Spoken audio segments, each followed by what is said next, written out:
नमस्कार, मैं हूं हरीश और आप देख रहे हैं मेरा नज़रिया।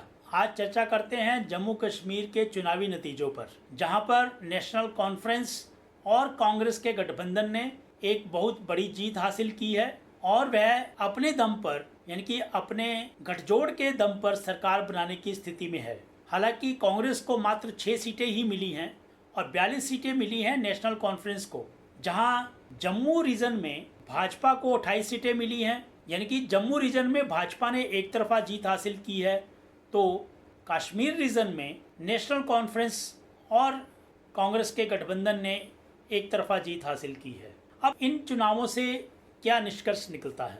नेशनल कॉन्फ्रेंस ने चुनाव इस मुद्दे पर लड़ा कि वह पूर्ण राज्य का दर्जा दिलवाएंगे और धारा 370 और 35(1) को ख़त्म करवाएंगे, जबकि भाजपा यह कह रही थी कि धारा 370 बिल्कुल भी ख़त्म नहीं किया जाएगा। अब इस बात पर भी चर्चा हो रही है, चूँकि जम्मू रीजन में भाजपा के पक्ष में वोटिंग हुई है, तो इसका मतलब है कि जम्मू रीजन ये चाहता है कि धारा 370 ख़त्म ही रहे।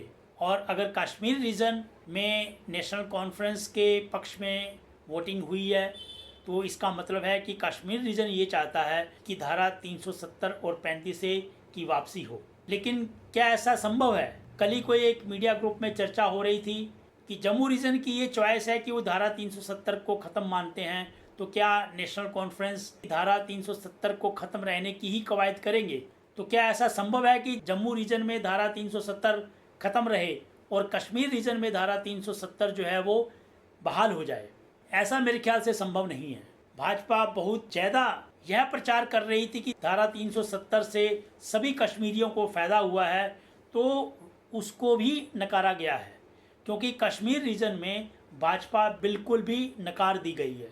यानी कि कश्मीर रीजन नहीं चाहता कि धारा 370 ख़त्म की जाए और ओवरऑल भी रिज़ल्ट यही बताते हैं। और ना ही जम्मू रीजन की सारी सीटें भाजपा को मिली हैं और ना ही ऐसा देखा गया है कि पूरे के पूरे हिंदुओं ने भाजपा को वोट दिया हो, क्योंकि जम्मू रीजन में भी ऐसे काफ़ी सीटें हैं जो कि हिंदू बहुल हैं और उन्होंने भाजपा को हराया है और नेशनल कॉन्फ्रेंस को जिताया है। जम्मू एंड कश्मीर के इलेक्शन में पीडीपी का लगभग सफाया ही कर दिया है। कुल मिलाकर के पीडीपी को 2 ही सीटें मिल पाई हैं।